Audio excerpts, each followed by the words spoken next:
Dr. Harsha, one of the things that I, as just an observer sometimes, when I hear you speak and when I hear what you say about reform, one of the questions that comes to mind is economically and reform-wise, it seems that the current government is doing a lot of the things that I feel you would do if you were also in their position. So I want to understand, what is the government doing that you agree with, and what would you do differently? It's a tough one because I'm in the opposition to agree with what the government is doing. You know, you're putting me in the spot, all right? But I think the immediate steps that the central bank took in terms of stabilization, in terms of jacking up rates, hiking rates by 600 basis points, and fiscal policies that sort of stopped the expansion of runaway demand, which led to a crisis in the balance of payments, which meant there was massive excess demand on the dollar, which then turned out in terms of massive depreciation of the currency. So while some people don't agree that shrinking the economy and crushing demand should have been done, I don't agree with that view. My view is that it had to be done because that pain had to be sort of dealt with. Now, so I'll tell you about what I don't agree, but I agree that the immediate solutions by the central bank and treasury were appropriate. I also agree that the government's sort of concurrence with the IMF's big plan on stabilizing the economy. There are things that I don't agree, and I'll tell you what they are. So if people say, look, taxes are too high, we agree that it is painful. But what can a government do if you have only 8% of GDP as taxes? And don't forget, it was 20% in this country during the time of Mr. Premadas.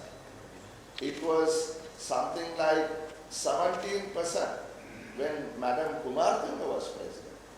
And how can we spend on education and healthcare and things like that with such little revenue? So we have to raise revenue. So revenue rationalization is essential, right? Now, the pain that is inflicted upon different people we can talk about, but as a broad action. Other one is I also agree with the cost-based tariffs because what it does is it actually reduces the expenditure of the government that would have otherwise gone to loss-making state-owned enterprises like the Sri Lankan Airlines and Ceylon Electricity Board. And I say this at the back, the thing says I am the chairman of the Committee on Public Finance. And I'll tell you what we had to deal with on Tuesday.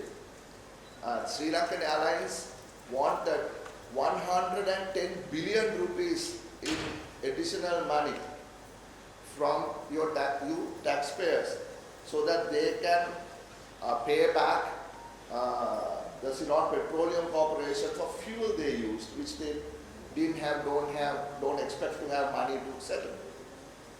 And the Ceylon Electricity Board also asked us for another 124 billion rupees for the same thing.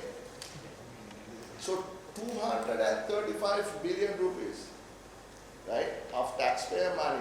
Of course, this money came from the Indian credit line, but nevertheless, the credit line means we have to pay back, right? Whether it is through taxes or whether it is through a loan. So that is because of mispricing. You misprice, and then what happens?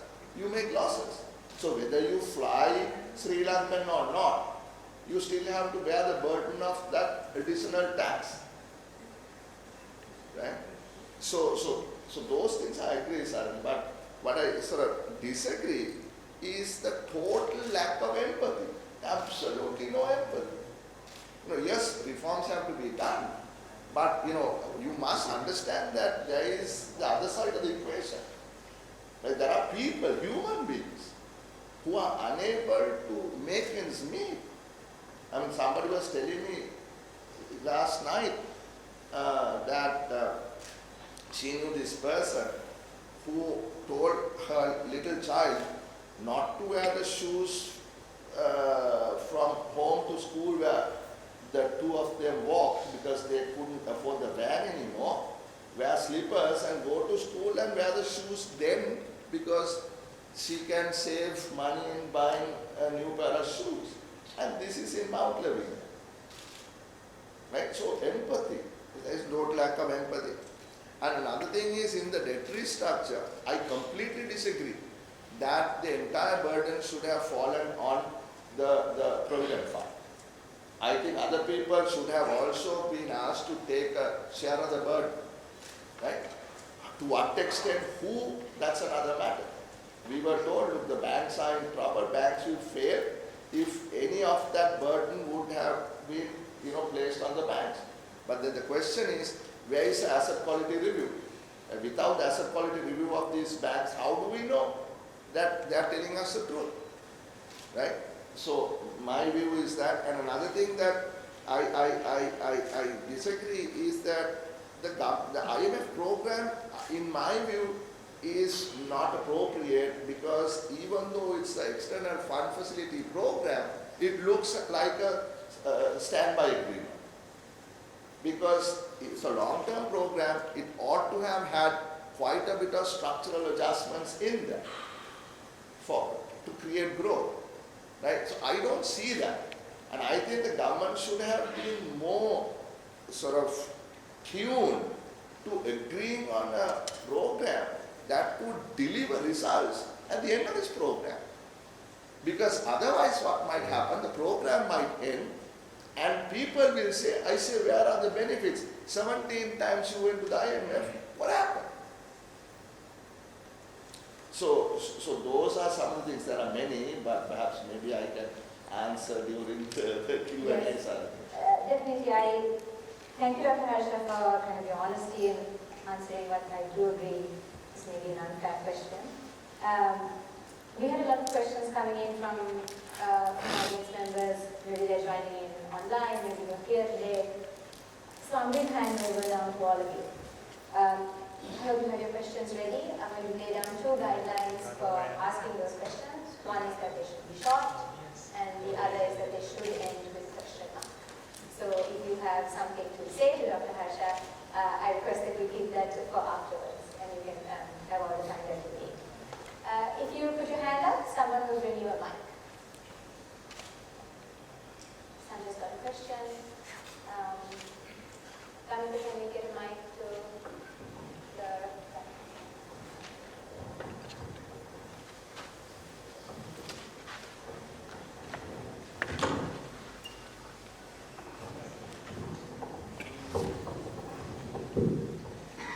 Hi. Yeah, thank you, Dr. Harsha.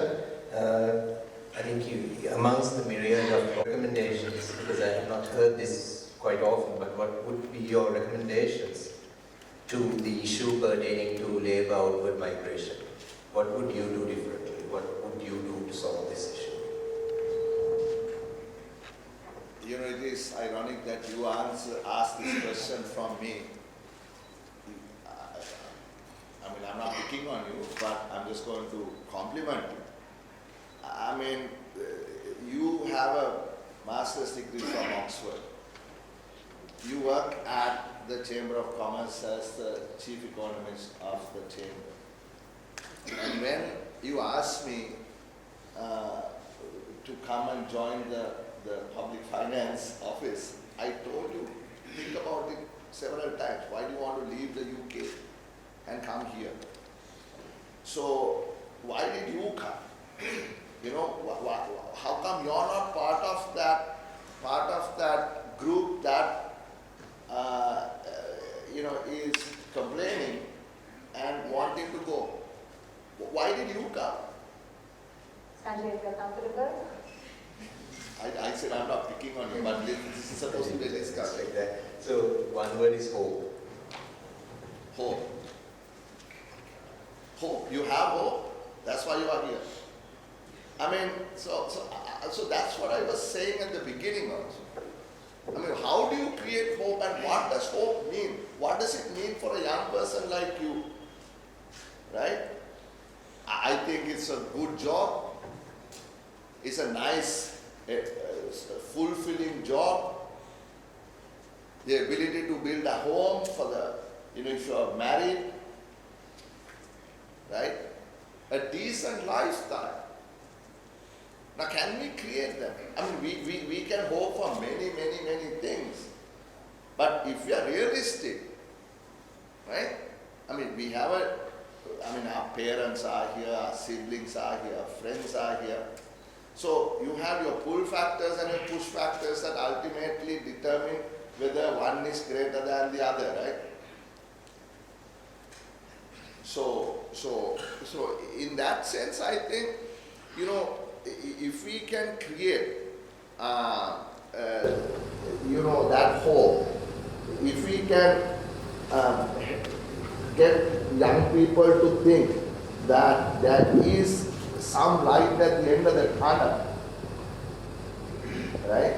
And if you do the kinds of reforms that are necessary to make intelligent people feel that there can be results,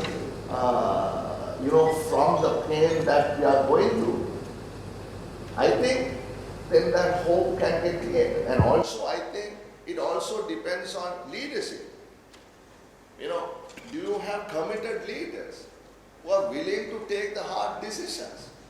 Do they understand the problems of young people? Right? So I think it's a bunch of things that will have to sort of fall into place. And what kind of reforms in terms of education, skill development are we going to do? Right? But of course, the short-term issue of, people saying, well, I'm going because I have to pay high taxes. Well, I mean, we try to address that. And I am saying, yes, taxes are high. And I'm saying, we probably can do with less taxes at a personal income level. And in fact, some of us work on it and propose to the government an alternative paying scheme. We can talk about it later if we want, where the government can still manage to collect the 100 billion they want to collect from paying tax, but at a much lower marginal tax rate. For instance, I had this discussion with a senior professor at university here who said, look, I make 400,000 rupees, but I have to pay 150,000 rupees in tax at 36%. I told him no. At 400,000 rupees, you pay 70,500 rupees in tax, which actually works out to 17%. But according to our proposal, you will pay 42,500, which is about 11%, slightly under 11%. Right? Because what the marginal tax rate people talk about, 36%, is really not the effective tax rate. So if you are above 300,000 and say making 500,000-600,000, your tax rates are not all that high, it's probably the low 20s. But if you are making 5 million or so, then obviously most of your tax gets calculated beyond the 300,000, so therefore you are closer to 36%. Dr. Harsha, I want to understand. So are you talking now about the proposal that you put forward on the pay tax rates, or are you talking on your analysis of the current tax system? No, I'm talking about both, because when I say 70,500 is the current one, 42,500 is what we have proposed. But my big argument is, yes, if it is the tax rate, let us be honest about it. We are not talking about 36% tax. Effectively, you are talking about, at 400,000 rupees, 17% tax. So let's try to bring it down. Let's agree that that is what it is, and bring it down to 11% or 10%. Right? So that is just one component of that you think you're getting extracted, and you don't want to pay that, and perhaps you can't, because a lot of people have taken loans and the loan payments add up, and by the time you receive the salary in your bank, it is a lot less than what you expect to get. So these are other things, because as middle class, upper middle income country, and people who work in companies, they have lease payments to make, they have mortgage payments to make, they have insurance payments to make, all those things add up.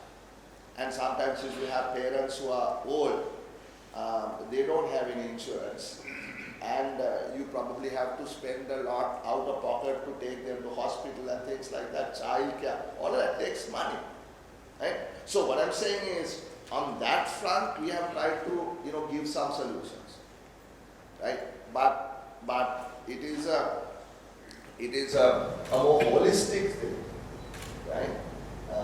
And both financial and non-financial aspects, ultimately, I think Sarani would, have to be added together for a person to make that decision. To stay in the country. To stay in the country. I don't know whether I answered the question. You want a follow-up on that? Sanjay, do you have a follow-up? Or does anyone else in the room want to add on? Just speaking at Solomon, even the gentleman and lady sitting around came back as well. Yes, I know. Anita did too, but I don't know everyone here. I know she also went to Oxford, Cambridge. I think that corner of the room is going to be a bit embarrassed now. But The point is, because I did think I was going to come to you. No, I'm not going to come to you. But the point is, there are people who go, there are people who don't go, there are people who go, there are people who come back. Some people go expecting a glorious life because they see on Facebook, look, everything is hunky-dory, but it is not. Right? Taxes are high, you work your backside off, you have no leave, right? And you are in a rat race, you get in the subway in the morning, come back in the evening, get some Chinese takeaway, do the same thing again tomorrow morning, and do it again the day after morning, right? So what I'm saying is that there are financial and non-financial aspects that go into that equation, but as a policymaker, as a politician, what we should try to do is to create that hope where hardworking people can, get ahead in life. thank you, Dr. Harsha. Do we have any more questions from the audience? Yes. Have you had time?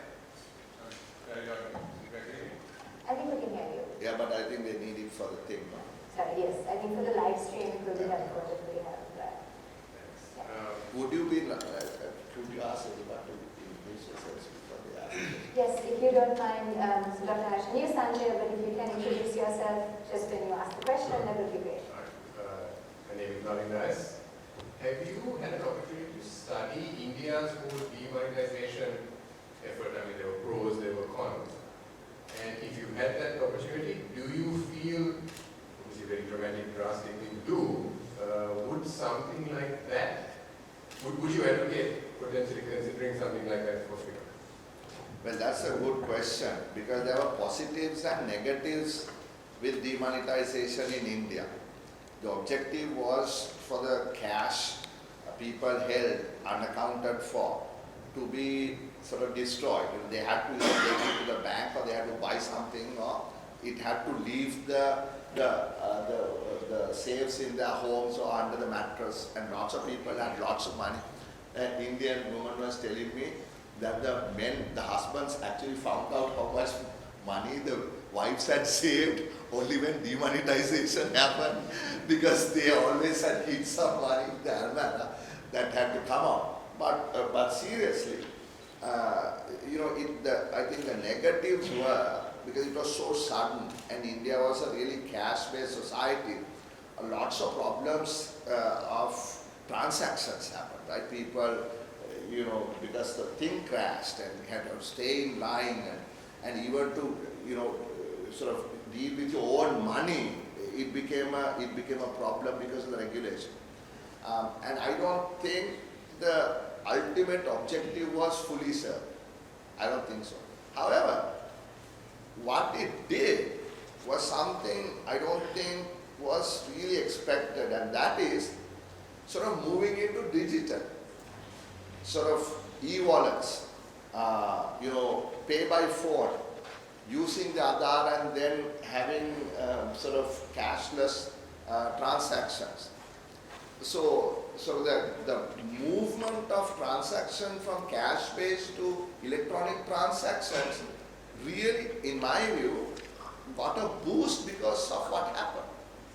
So even though perhaps they didn't meet the original expectations of sort of getting rid of all the black money, unintended or probably sort of positive externality of that was the greater use of electronic money. And whether you ask whether it is drastic, too drastic, I don't think it is too drastic, but I don't know whether we are going to try that again in this country. It had been tried once, I think during Mr. N.M. Perra's time, when some currency was sort of taken out, and I think so, right? New currency was introduced. There is a lobby for that, and but I think really if you want to address that issue, right, that it's more about sort of regulation, incentives, to move people away from cash, laws, for instance, anything more than 500,000 rupees or $1 million cannot be transacted in cash, right? And all cash transactions kind of need to get registered in some fashion or the other, right? And also move towards using, electronic cash. So I think those probably would be good sort of alternatives. A regulatory fix rather than a sudden imposition of such a law. But then it has to be sudden, no? Because if it is not sudden, people will sort of deal with the problem, find out, if you find out early, then you can, get rid of it in other ways. And it takes us back to the example you gave about governance reforms. I see Mr. Nahil Vijayasuriya holding the mic. Yeah. As you said, Nahil Vijayasuriya is the name. We are talking about the brain drain, and there's no brain drain among the politicians, I find. No brain, no brains. Sorry, okay, that's in part. The other one was, all your intents in India, to generalize, if you can be more specific on each of the things that you talk of, so that we can really come to grips on what you're saying. If you can do that, that would be quite helpful. Yeah, I mean, if you ask me like a specific question, I can give a specific answer. I mean, for instance, brain drain is a sort of a broad subject. Yeah. So I mean, okay, for instance, taxes. What are we going to do with taxes? I give you specific answers to that. But some are sort of general. I think it's worth us spending some time on this tax question because, of course, it's something that's on all of our minds. And Dr. Harsha, you did recently publish this new proposal. So I guess you talked about it a little bit. We'd like to maybe hear about it with specifics. And then I would like to understand, as a member of the opposition, how do you kind of help those proposals that you're coming up with? If you say we'll help the people, how do you get them actually to help the people before you're while you're in the position that you are? Okay, let's get specific with this tax proposal. Mr. Vijayasuriya, for instance, they want to raise 100 billion in pay. Okay, I checked with the IRD at the end of last month. They raised, I noted it down, something like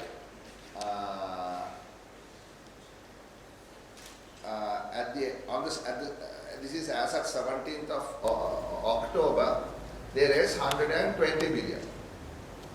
So they are going to, at 70% compliance, they are going to raise a minimum of 125, 130 billion, or probably 175 billion if there is full compliance.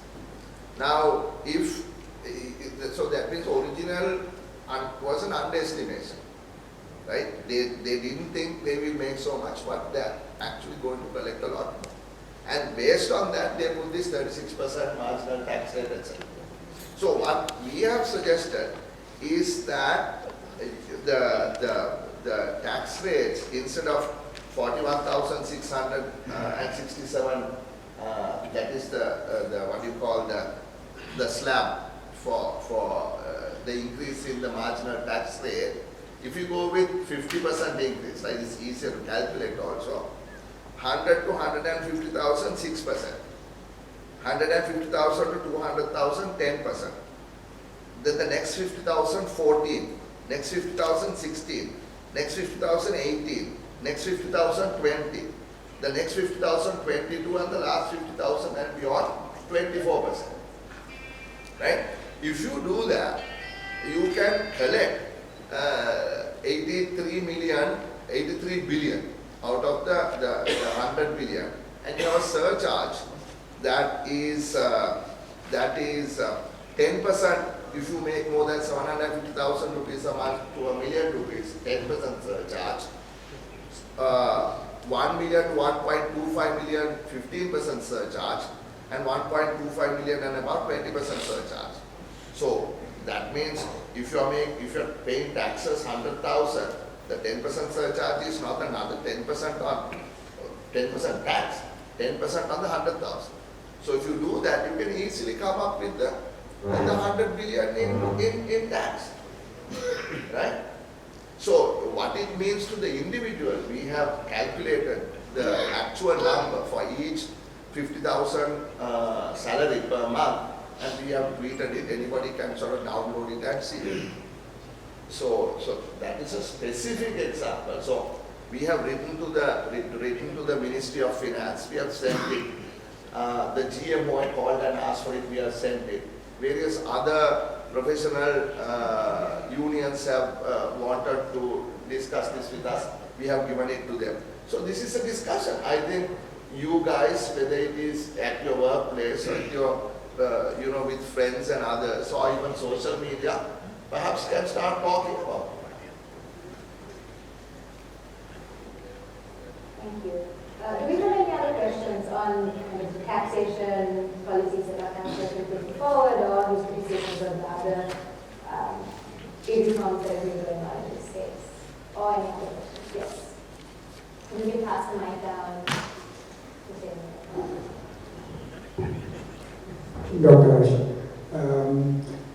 in the private sector, we have like a 5-year, 10-year, 15-year, 20-year cash forecast. And I believe as a country, if you take the cash flow before financing and paying off interest and capital, if we are not in a positive number, whatever you say and whatever the policies are, I can't see us coming out of this issue. So what would be the criteria to ensure that the country, at least in the current account, the surplus is maintained, and which would be sufficient at some point in the future, not in the near future, to be able to finance your debt and interest payments? I mean, that is a good one, because then that actually measures the efficiency of the government in office at the time. Because you are not looking at legacy interest payments you have to make, because somebody else would have borrowed at a high rate and I have no choice but to service that debt. So that interest component is really not my doing. Right? So you are looking at a primary balance. So Sri Lanka has had primary balances in 1954 and 55. It has had a primary balance in 2003. I think it was 0, and I think in 2017 and 18 it had a marginal primary surplus. That's all in all these years, right? So now the IMF's agreement or the condition is that we have to have a primary balance of something like 2.3% by 2026 or 27. Right? It's a difficult task, but then that is going to discipline the government to work within its means. Now, for instance, yesterday morning, we got a text message saying salaries will be increased by 12,500 rupees per month. So I just did a quick calculation back on the envelope. You have 1.4 million people working. 12,500 rupees a month into 12 is 150,000 rupees. That multiplied by the actual number is 210 billion rupees. Now 210 billion rupees is going to cost the government to increase salaries by 12,500 rupees. Now if we have to stick within the primary surplus figure, then where are we going to get that money? In the evening we got another text message that VAT has been increased by 3%. So you have to find the money from somewhere to pay this. Now I tried to see whether the 3% increase in VAT will suffice. Now VAT I found out we are expecting to collect 550 billion rupees in VAT. Okay, for this year. But we have collected, but on the 17th, as at 17th of October, 350 billion. So if you sort of, extrapolate it, you will make 400 billion. So 400 billion you will make at 15% VAT. So you need 200 billion for the tax now.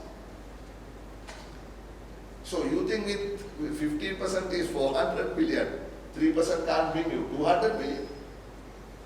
So it has to come from somewhere else. Because you can't print money anymore. Earlier what we did was we increased salaries, we printed money and we gave the money to be paid in salaries. Inflation went up, everybody got totally messed up. So now that with the new Central Bank Act, you are restricted in participating in the primary auction, you cannot print any more money. So either you have to cut from somewhere else because you have to keep a surplus of 2.3%. Either you have to cut from somewhere else or you have to increase taxes somewhere else. So don't be surprised if that goes up by another 3% or 5% to make the salary payments. Or whether some other taxes will have to go up by some other percent to keep this, to make the 200 billion. So your question is really valid. But the point then you have to think about is, you have to expand the cake, no? I mean, if you tax 10% from a million rupees economy, you get 100,000. But if you tax 10% of a 2 million rupees economy, you get 200,000. So the real issue is, where is growth? Right? Where is growth going to come from? Right? So in that context, I think that is why I talked about reform. It is a two-step process. With reform, then you will have growth. Right? With growth, then 10% means sufficient money. So I think the real question is, not to squeeze more and more and more from the people who are paying, but to try and expand the pie and also get people who are not paying to pay. Let's stay on both these questions. So how do you get people who are not paying taxes to pay is a quick question I want to ask you. But then let's spend some time on this thing that you bring up, Dr. Harsha. How do you expand the pie? Because I think it's all well and good to say we need to grow, but what would you do to make us grow? Yeah, I mean, the quick question is, look, they have said that RAMIS is starting up again by January, so that the human interaction in paying taxes between the department and the taxpayer, hopefully the discretion goes away. And also a revenue management authority of some sort, or where the taxes, the customs, excise and inland revenue are all connected in some way. some way to remove or reduce the discretion and to automate it as much as possible so that you're given an assessment and then you pay it. And also we have to be civic minded also. I understand a lot of people are saying, well, you fellows are cheating, you all are robbing, the money is being wasted, so why should I pay? Right? That is certainly a valid argument.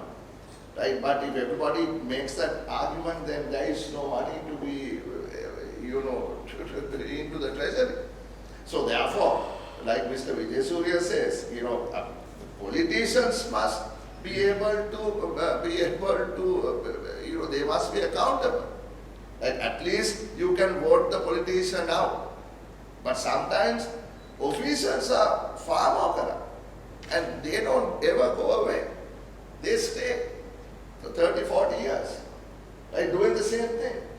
Right? So transparency, automation, better regulation, tax administration is the answer to that. But in the growth story, we wrote something called the Blueprint 2.0. We are working on a Blueprint 3.0, where we are actually going to expand on the growth piece. Because when we wrote the Blueprint 1 and the second one, we were still coming out of the problem. We were still talking a lot about stabilization. And in the 3.0, we are going to talk more about growth. And in my view, unless we participate in global production networks, we are never going to grow. We're never going to grow. We talk about domestic production for domestic consumption, well and good. But let's take a simple example. This phone, how much is it now that 15 has come? No, I don't know how much it is. I didn't even look. It's like what, 400,000? 400,000. 400,000 rupees for the iPhone that was launched this week, right? Now, how many people can afford 400,000 telephones in this country? Not many. But how many people can afford 400,000 telephones in a developed country? A lot. Whether it is in America or Australia or Singapore or wherever, Dubai. So then my simple argument is this. If you want to extract value from production, right? If you want a bigger share of the pie, then you have to invest and participate in producing high value complex goods. Because low value simple goods are sold at a very low price in poor countries. High value complex goods are sold at a high price in countries where they can afford them. So participating in manufacturing a shirt, yes, it's good, but participating in manufacturing a phone is the one that is going to take you over that hurdle. Because this is 400,000 rupees, a shirt is 4,000 rupees. It's 100 times different. So my point is, the global production structures have changed. It is sliced. Depending on your abilities, you can pick where you want to plug into those networks. And also, it is no longer the developed world that are producing this, it is the developing world that are producing this. And if you look at this particular example, 43 countries participate in the production of this phone. Sri Lanka is not part of the 43 group. Right? And what do you need to do to become a part of that group? How do you join the club? Just because a politician goes and says, I want to be a part of a global production network, will they come? Will they say they will set up a plant here? Do they Lego set up a plant in Vietnam, $1.5 billion plant in Vietnam? Why did they do it? Is it because they like the Vietnamese more than they like us? Or is it because they have policies that are open and inclusive, that allows trade and investment to flow in with less restrictions, that allows profits to be taken out with less restrictions? It allows for transnational engagement with less restrictions. That is what. That is what. So no amount of political rhetoric is going to bring Legos $1 billion investment here, or Foxconn's investment here, or Intel's investment here. It won't. Let's get it through our systems. This is all BS. Right? Unless you do reform, it's never going to come. It's never going to come. So you can be misled by nice talking politicians, but it will not happen. Right? So the hard reality is reform, whether you like it or whether you don't. So I'm hearing you say, Dr. Harsha, reform, and I picked up the word here very clearly, deregulation. Deregulation leads to investment, leads to growth. What else? What else do we need to reform? What else do we need to change? What are the incentives that we do need to give as a government? Yeah. So, I mean, what does it mean? Like, for instance, skills. I mean, can you participate? You know, once somebody told us interesting story. Houseman, he was here in Sri Lanka, we were working with Houseman, and he said, think about Scrabble. We all know Scrabble, and how we score on Scrabble, right? I mean, or in, like, you get a double word score, you get X is an 8 or what, J is a 10, whatever, Z is a 10, etc. And say, what, letters are skills, right? And words are products. So you have, he took this example, you had A, C and T. A is what? See, they're all one letter. Or what? Right. How much can you score? How many words can you make? Not many. You can make act, cat, 4 words. But if you have 4 letters, you could make like, and you add R or something, T or something to R or something to that, you can make 9 words. But if you had all the letters, you can make every word in the Oxford Dictionary. And complex words that you can go triple word score and get like 70 or 80. The point is, if you don't have the skills, you can't get to the complex world that you're talking about. It's all up high in the sky. So how do we have the skills? We talk about, you know, we are so illiterate, this, that, and the other thing. Do we have the skills? If you don't have the skills, then what kind of reforms do we need to do to bring those skills? I mean, they talk about South India. They talk about Tamil Nadu. Right? In Tamil Nadu, I was just checking out, there are 550 engineering schools at different levels. And they produce the skills that are needed for all the auto equipment companies, electronics companies, defense companies, IT companies, consumer electronics companies that are opening up in Tamil Nadu on a daily basis. They want to create a $1 trillion GDP, Tamil Nadu. $1 trillion by 2030. You know, how come? So on the one hand, you do the reforms and investment and trade policy. On the other hand, having the right kind of skill coming into the market. Right? So, I mean, there are other things, but you have to really, from an economist's point of view, I look at production as total factor productivity. That is what matters. I mean, how much labor are you going to put into the system? And we have not many labor to put anymore. We probably have to import labor. How much capital are you going to put in? How efficient is your labor productivity? Right, per unit of capital. So, if you look at total factor productivity, that is where growth is coming from. And total factor productivity won't come unless there is technology, unless there is know-how, unless there is better management practices. So really we have to think beyond the traditional political nonsense of I will create jobs and give 3 jobs here, 4 jobs there. Let's break through this damn thing Right? Let's think sophisticated. Let's think big. Let's think dynamic. Right? I mean, without total factor productivity, we are not going to get anywhere. Nowhere. Right? How? If you're not efficient, what are you going to do? Right? So those two pieces in my mind are absolutely critical.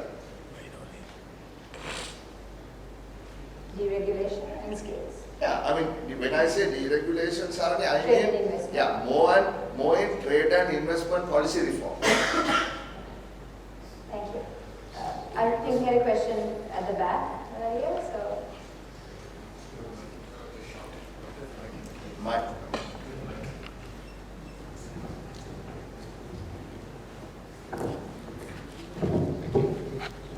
My name is Sean Henricus.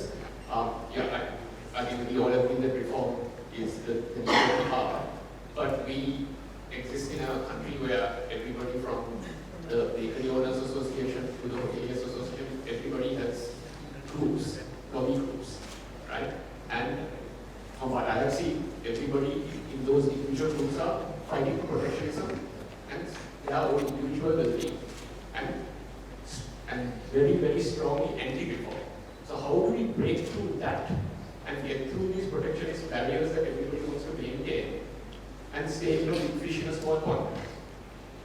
yeah, I mean, that's the hard one. No? That's really the hard one.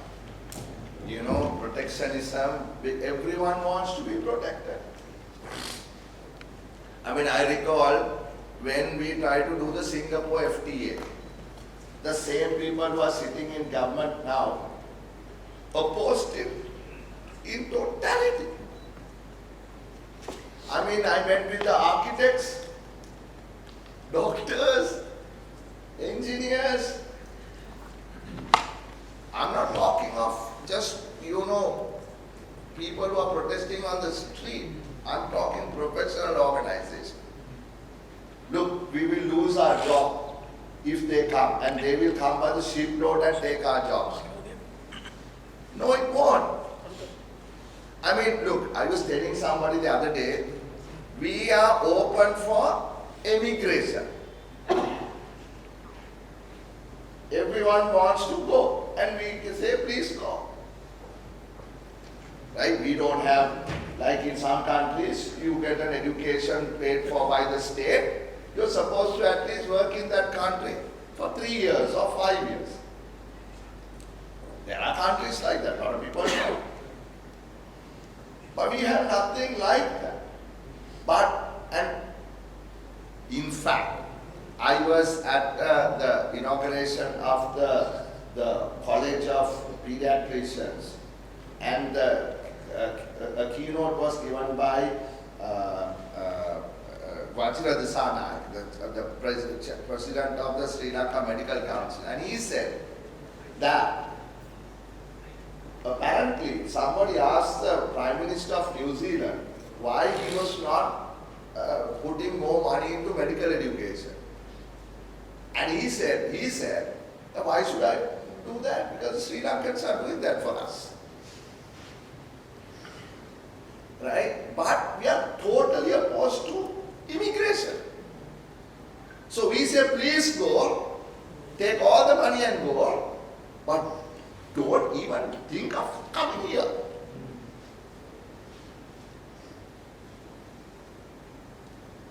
Right? So this protection is all about, keep everybody else out. I'm talking of an extreme case of migration of labor at a professional level. But if you take the tiles, you stop importing tiles. 3 people made, or 2 people made billions. Or steel. But who suffered? People couldn't build houses, it was too expensive. Treasury lost so much revenue in import duties. Right? So, to protect your turf, you will find some political connection and bring in So what is not happening in this country and what is happening in countries that are progressive is they have learned that what is going to grow the cake, expand the cake is not protectionism, but it is integration. Right? Protectionism never works. It never works. Right? But there is a flip side to that. That is dumping. I mean, we don't want people to dump in our markets. So you have to have mechanisms to stop people dumping. Now, that is a piece of legislation that must go hand in hand when you open. Right? And also, how do you integrate or how do you move people from one industry that may not be able to compete, so therefore will shrink, to an industry that will grow? Retraining, right? Moving among jobs. So when you open and when you break down the protectionist walls and when you build integrated bridges, right? You have to appreciate the fact that some people are going to get hurt. And how as a government are you going to protect those people in the transition? So if you do it without empathizing with those who are getting hurt, you will never be able to do it. So what I'm saying is, in a social market economy, my ideology that we talked about, which is the ideology of the Samaki Jana Balavege that I belong to, is a social market economy, right? Where we look at both these aspects and do the liberalization in a humane way while taking care of those who are going to be here. Thank you, Dr. Harsha. Do we have any more questions from the audience? Regarding Surya, you spoke about increasing growth, making the pie bigger. You touched on total production, factors of production, right? Not an economist, but yeah, factors of production, land, labor, capital, entrepreneurship. Capital, we believe, as you said, the government is very tight on cash, so does not have. Entrepreneurship, we believe, is far greater in the private sector. But then when you look at the other two factors, which is land and labor, majority of it is controlled by the government, right? When they're talking about acreages of land with the various ministries, some say they don't even know which ministry owns a few hundreds of thousands of acres.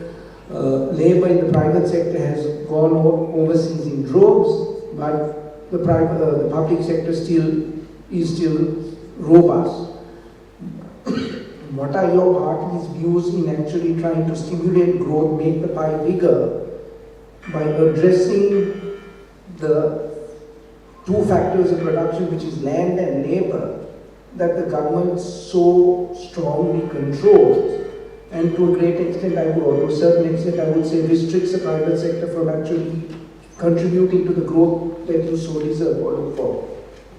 Yeah, I mean, I want, if you all haven't taken, or if I don't expect you to read what I write, but we have written something which, if we have collected your sort of contact details, Damita, perhaps we can WhatsApp the blueprint 2.0, and once the blueprint 3.0 is done, we can share it with you. Now, it gives sort of a step-by-step approach and a sort of detailed discussion as to the growth story and also factor market reform. Now, in the case of land, you see, unfortunate it was for us because the diagnostic study was done on what was inhibiting Sri Lanka's growth, and this was done by the growth lab at Harvard and at the Kennedy School, and what they said is land. Land was the key inhibiting factor.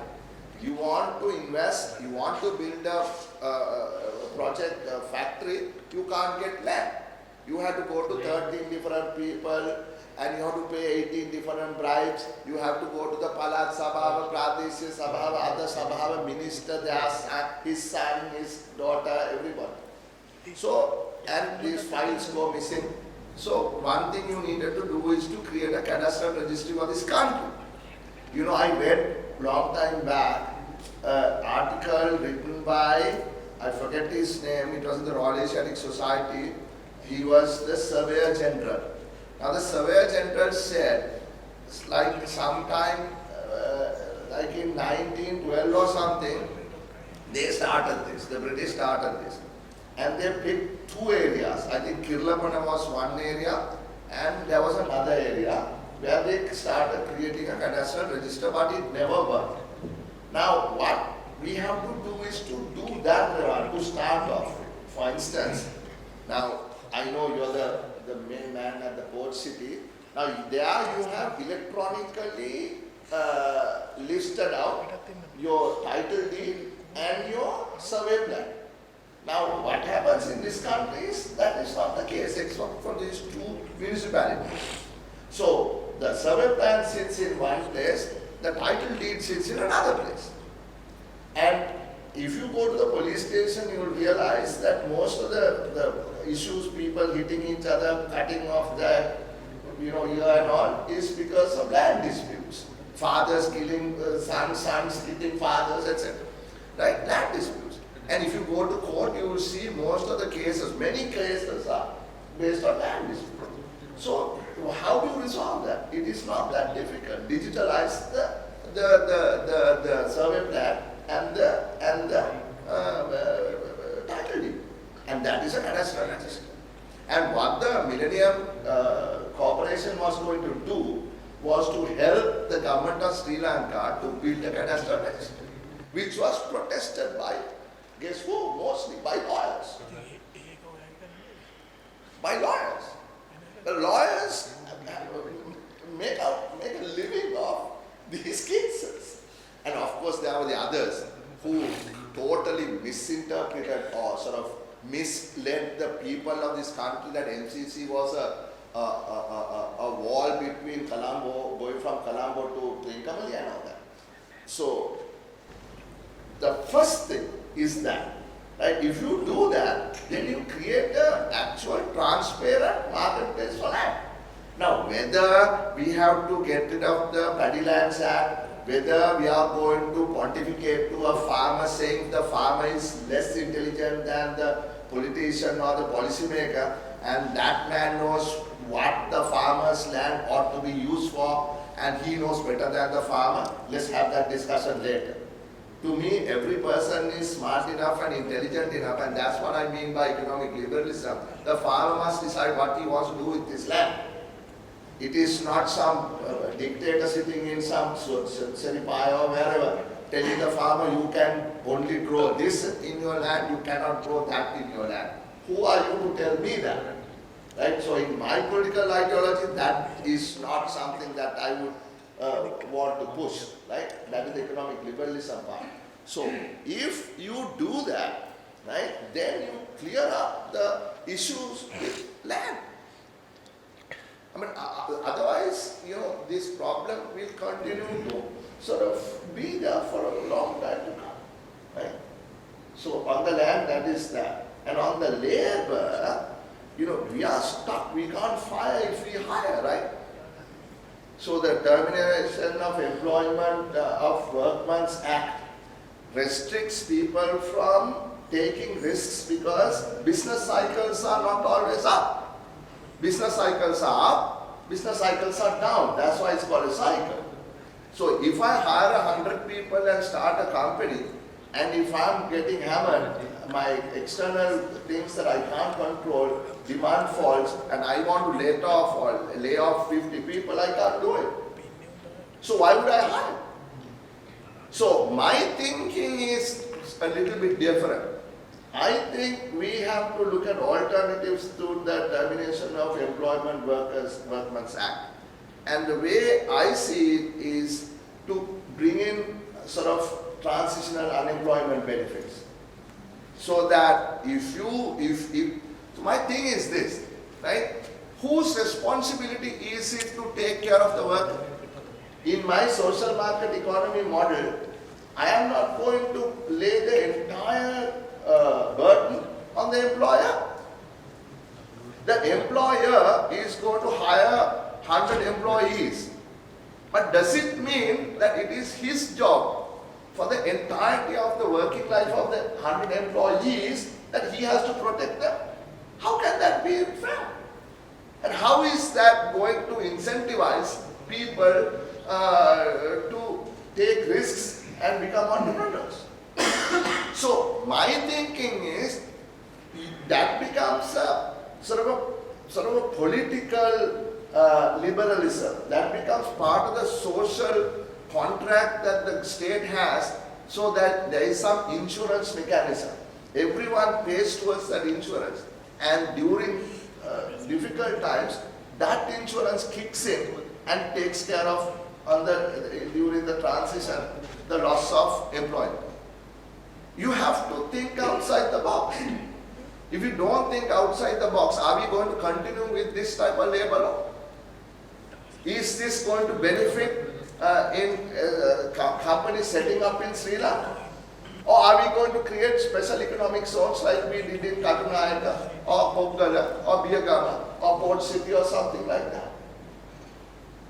Right?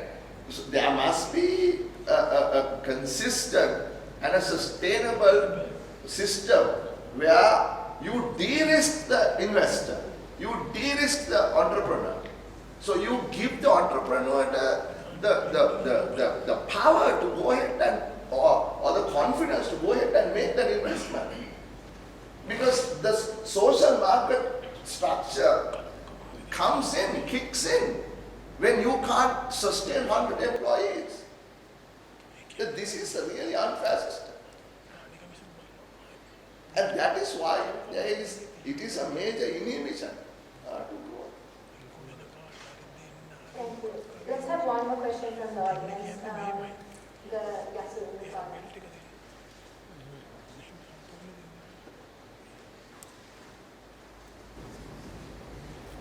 Thank you, Dr. Harsha. So you have been talking a lot about labor. So I'm just going to ask you the problem of the overstaffing of government employees, and what are your thoughts on that and solutions? For instance, if you go to a hospital or even the land registry or even the examinations branch, there's about 10 peons who can do one peon can do the job of 10. So what are your solutions in line with digitalization and all that?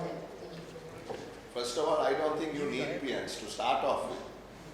I don't know where this concept came from. Did it come from the British or? Colonial.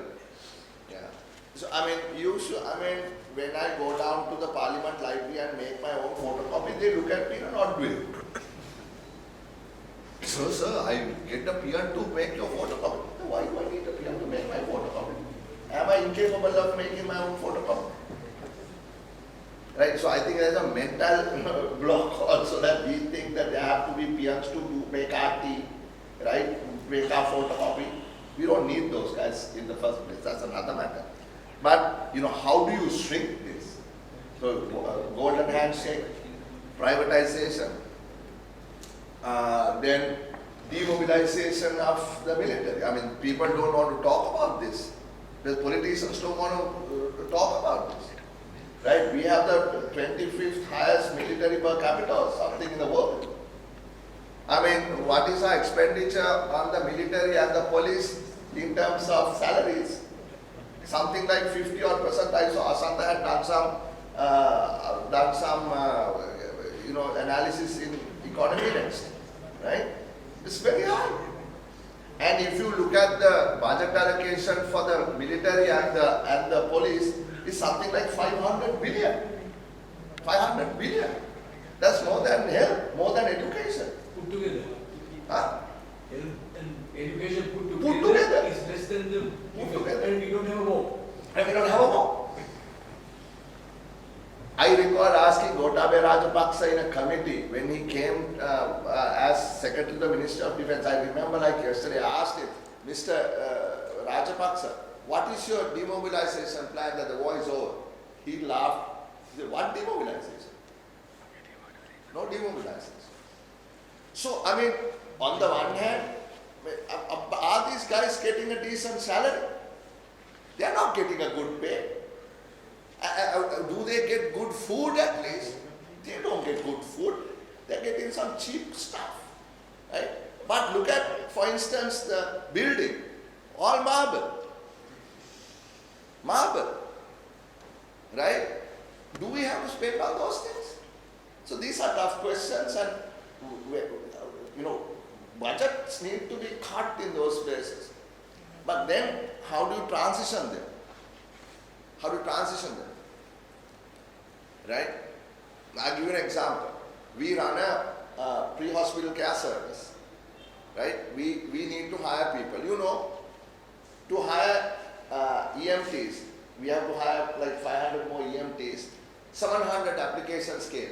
You know how many people we've been able to shortlist? 35. 35. One reason is the salary. People don't want to work these hard jobs. It's a tough job, EMT. But some do because they want to get the experience, so immediately you can get a job in New Zealand. I worked with us for 6 months. In New Zealand, you get like, $80,000, you go. Right? Others. But now, this is just, I'm not saying we should do this. But if you are demobilizing, right? Could we have some of those people who work as EMTs in ambulances? So you're not getting rid of them like that, right? So there has to be a mechanism where you take people out and gradually ensure that they leave, right? But if you privatize them, the whole chunk goes up, and so on. But I think you have to have a freeze, right? And one other point is even young people want to join government because they get a pension. During the last election campaign, I was in Maharagama, I was walking on the sidewalk, and there were 3 young women trying to cross the street near Jawadarapura University, somewhere there. So I asked them what they did, and they said they were just about to graduate. And I asked them, so what are you wanting to do? What kind of job are you looking for? We are looking for a government job. They were 22-year-old young women. They were looking for a government job. I said, why? They said, we'll get a pension. Now, the question is, do you have to work for government to get a pension? Is it in every country you get a pension only if you work for government? How come if you are working for the private sector you don't get a pension? I mean, there are enough financial analysts in this market today who are really brilliant, who can sit down with government and devise a way where your provident fund can turn into a reasonably good pension. I did a survey about 10 years ago and asked some people, how do you like to receive your payment when you retire? Do you want to receive lump sum? Or do you want to receive throughout? Or you want to receive it in some mixed way? Right? So a lot of people say they want a mixed way. Right? They have some commitments and they also want. So it can be done. So both public sector and private sector must have a funded pension scheme. We have an unfunded pension scheme. Unfunded pension scheme, right? We pay nothing to the pension. But you are also missing Ramana and Kirori. I ice garden. I'm going to give ice garden. Yeah, ice garden. But I didn't want to go there. But I just want to keep it at a very professional level. Anyway, we are kind of at the close of the time that we have today, and I hope that One other Is question. it time for one more question? Hi, Dr. Jamal from Journalist. The kind of reforms that you're advocating, now we're going into an election year, if you assume that the reforms that you're advocating, if you assume that your party can share the same views that you do, and if you assume that your party and the president are broadly in agreement about these reforms, then we have the liberal camp on the one side and the not so liberal camp in the SDP on the other side. And if, going by some public polls, the NPP seems to be gaining ground. Whether or not you accept that, I don't know, but that seems to be the case. And do you think your candidate, the liberal camp, is doing enough to kind of gain popular support for these reforms? That's a difficult question. I'll answer it in two mutually exclusive answers I will give. One is I've done polls in this country for some time.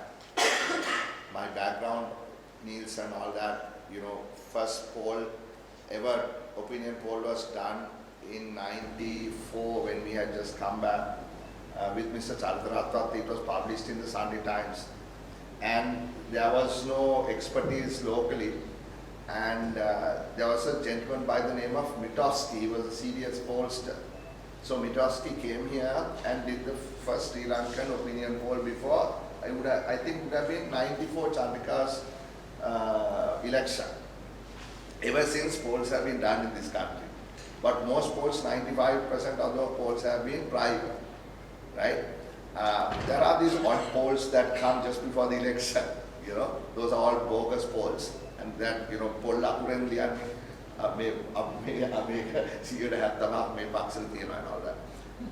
Now, I have never seen a poll, and I've seen many polls, right? Most polls, not most polls, every poll that Mr. Wickramasinghe did for Mr. Wickramasinghe I have seen. Never has there been a single poll with undecided number less than 30% 4 weeks before an election. So what I'm saying is, even 4 weeks before an election, there would be close to 30% undecided. Now to say 1 year before the election, without even the candidates having been officially nominated, that there are no undecided voters in Sri Lanka is a problem for me that I cannot resolve. I cannot resolve that. Whoever is doing the polling, I have seen some polls here and there, but no undecided. That cannot be. That just is not the case. I'll ask you, there are, I don't know how many people here, how many of you are fully decided who you're going to vote for in 2025 parliamentary election? Can you raise your hand? One person. We don't even know who will be running in the 2025. 3 people. We don't even know who's running. Right? You can say, thank you. No. Why the rest of you guys? See, this is what I'm saying. In a poll, you are not going to say. You're not going to say, man. And there's a bias. Right? 100 people are not going to say who they're going to vote for. It's a private thing. And they'll say, well, I'm thinking about it. Even though I know everyone here is going to vote for me. They won't say it. Right? So there's a big problem with this. Big problem. Right? But that doesn't mean the directions are wrong. That doesn't mean overall, you can get a sense. Right? So that's all there is to do about the polls. But on the reform, we have to bring many people under the same page. It's difficult. Right? Even in my party, there are multiple views. Right? How do we get those, how do we get convergence on those views? I have a time with some of our trade union people, and I don't mind, like Mr. Ananda Palita, right? But he's progressive. I try to explain to him, right? And then when I say, look, these types of reforms we can live with, Ananda.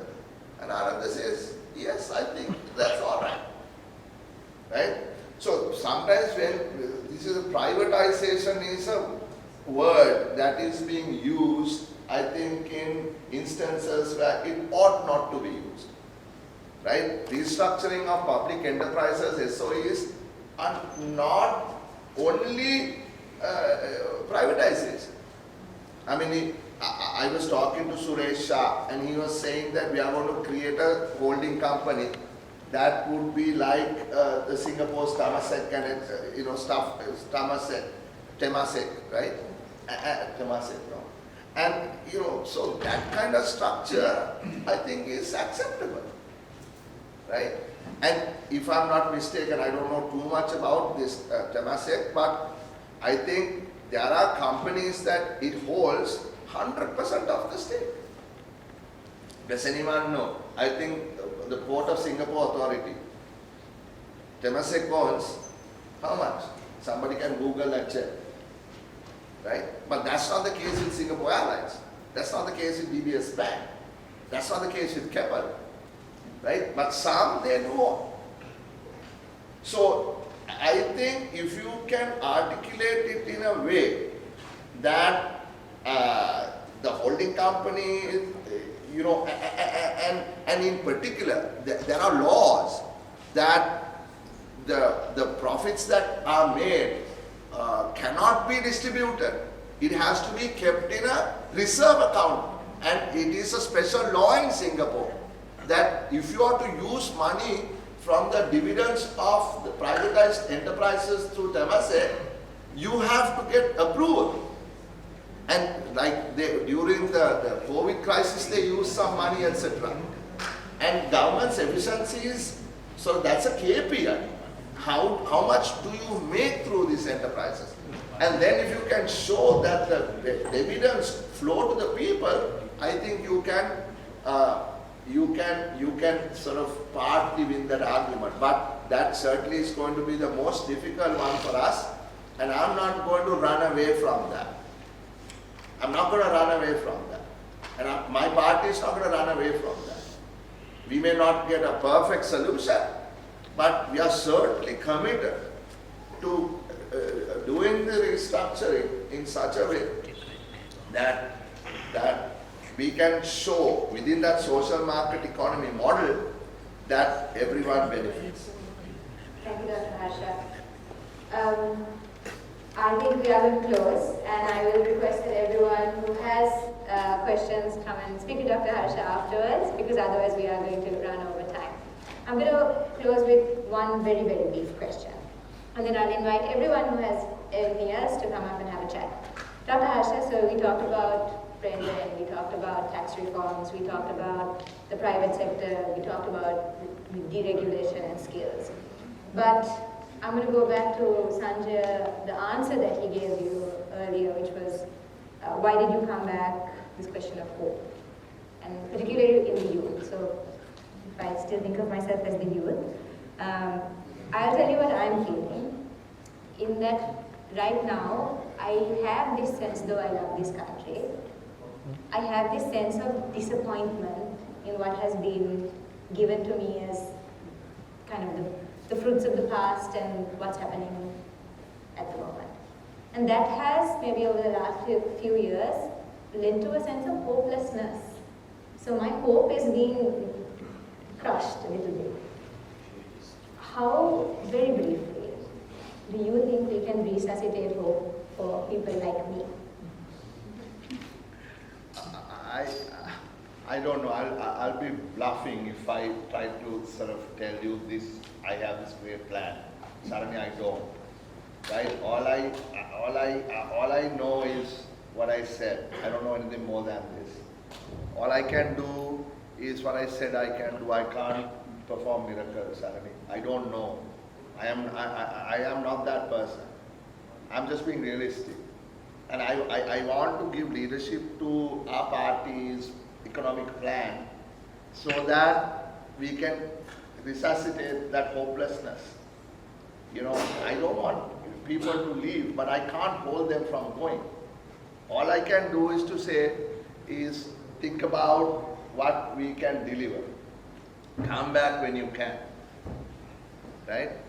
And you know, like I said, it's tangibles, intangibles, financial, non-financial, many things, hope, right? But if the people who came here and listened to what I had to say without falling asleep and engaging with us today, gives me hope. It does. And I'll tell you what happened yesterday. I was at Trace City. I had gone to meet some people, and I was parking my car. When I parked my car, a young man got out of his Nissan Leaf. He had parked there to plug his electric car to the charging station. He got off from his car, his wife got down. His 2 kids also got down. They were in school uniform. 1 girl and 1 boy, would have been 10 years, 8 years. You know what he told me? He said, Dr. Harsha, I'm so happy to see you. What you do gives me hope. It touched my heart. And I said, thank you, because that's what I want to hear. If there is something that I struggle to do with great difficulty, gives hope to people, that I think if others also, it's I can't do it myself, Sajid can't do it by himself, Iran can't do it by himself, Kabir can't do it by himself. I mean, we have a team, and in this team, and I don't want to talk politics here because it's not a forum to talk politics, but I must say that we have a team who I believe in can, deliver this. And people had sent, I think, questions. Some people when they registered for this, but somebody had sent a kaviya, Mahakamasekara's kaviya. I want to read it to end. It goes like this: Mage hina kavada hari habavaya, tavat hina in passe udavaya, balaporottuwa mahara dama noyan, nida inna kota sihinen sinasiya. Mahakamase. Right? And I think that is what it is. Right? And if you all put our shoulders to the wheel, some may do it from here, some may do it from New York, some may do it from Washington or London or Sydney or Melbourne or Dubai or wherever, Hong Kong. This is our country. This is where we belong. You can go and get a US passport. You're never going to be an American. You will, legally. Australian. We will always be Sri Lankans. Probably the second or the third generation will be completely different, and they will lose all ties with this country of our birth, and they will become prime ministers of their countries, like Rishi. In one generation. But so that's what I have to say, Sarni. I don't have all the answers. I am also trying to find answers, and I want you to sort of help me to do that, and I'd appreciate that into the future. Thanks. Thank you, Dr. Harsha, and I think that is a great note to end on. Again, I apologize for those whose questions I couldn't take, and I invite you to come and have that chat now with Dr. Harsha. Thank you everyone for turning up today on a rainy evening. Maybe you've been checking the ticket scores. I hope that's going well. Very good. Very good. Very sarcastic. But again, thank you very much, and thank you to everyone who organized this for putting this together. One small reminder, if you are posting about this on social media, please use the hashtag Insights with Harsha, and we look forward to having you at any future event. Dr. Harsha? Yeah, I just want to say thank you to Daminta. I don't know where he is. Daminta, thanks a lot for sort of organizing everything. I didn't even, actually, I told Daminta, let's do something. He did it by himself. I didn't even know. He got the place, did everything, so I appreciate all the hard work. And thank you, Sarani, for doing this. I know you're busy, but thanks for taking the time, and thanks to all those volunteers who sort of sent in the ideas and things like that. So you know who you are. Thank you very much.